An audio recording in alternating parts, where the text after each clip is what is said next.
Hi everyone, it's Ayala.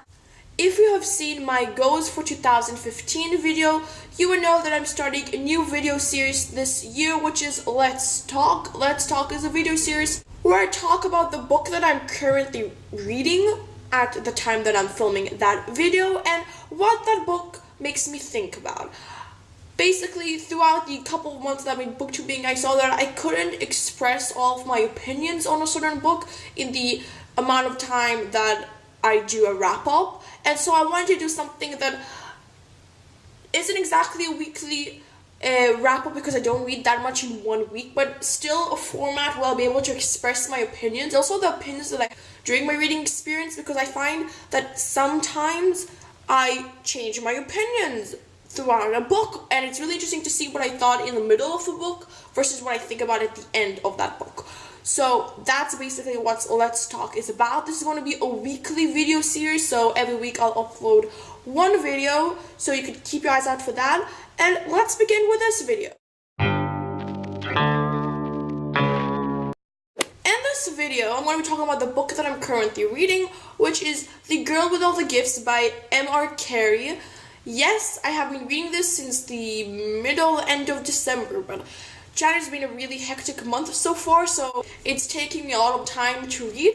The Girl with All the Gifts is a survival story that's taking place in a post-apocalyptic world.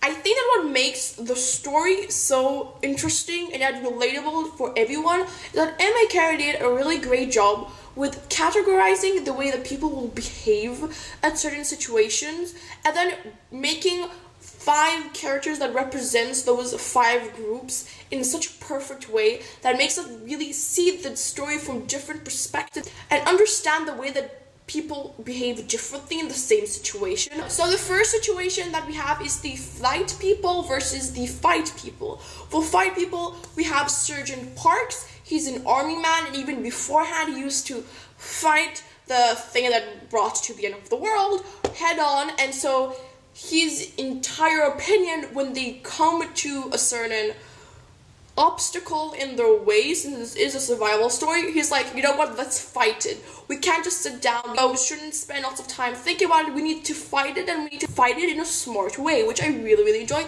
And I think that I'm leaning much more to his opinion on what they should do than the flight person who's representing the flight people, which is Gallagher. I don't know if I'm saying that correctly. And his way of surviving is to basically kind of like go invisible. He doesn't lean towards one of the people in the 5 people group that makes the decisions. He doesn't try to do something out of his way.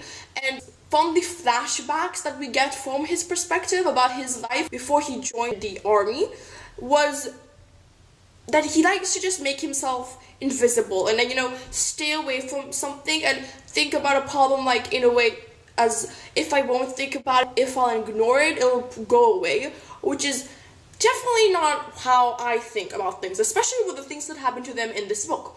Then we have the whole let's use what we got and try to use our brains versus the people who like, we make this happen, so we need to accept that and try to make the best out of everything. So for the people who like, let's try to fix everything, we have a scientist, her name's Caroline Caldwell, because she's trying to analyze everything and learn from everything, do experiments on everything to a sense that nearly becomes inhuman.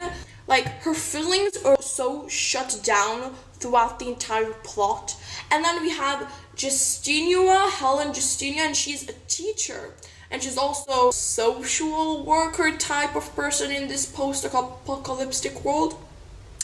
And then she's the exact opposite. She's like, forget science. We need to go with what we're feeling, and we have to do everything according to our emotions. So that's her, and she does really stupid stuff throughout the plot that puts everyone in danger, but it just goes with her gut feeling and her emotions. So that's another contrast between 2 characters.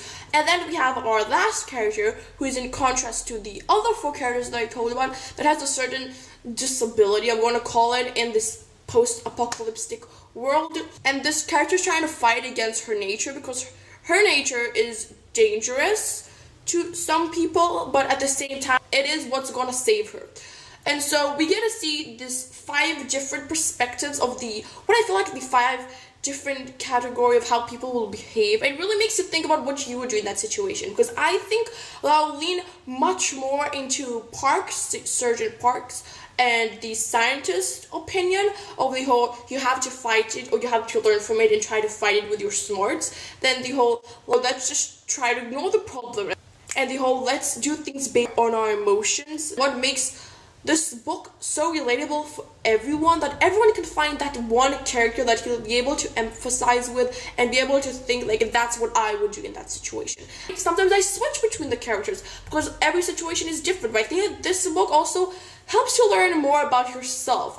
In some way, it really reminds me of Siege by Sarah Mossey, which is another book about basically this girl. She gets trapped in her school as there's a school shooting. Follow her throughout the entire hours where they're taken hostage at the school, and it really makes you think about what would you do at that situation, because she has to face the moral question of, should I fight for myself? Should I fight for others? Should I just stay invisible and hide somewhere? And stuff like that. So it really reminds me, in that sense, of Siege. So far, I'm really enjoying it. That's the end of my video. I would love to hear what you thought about this video. What do you think about this video series? And what would you do in a survival kind of story? Which one of the characters would you relate to the most, do you think? Thank you, and have a great week.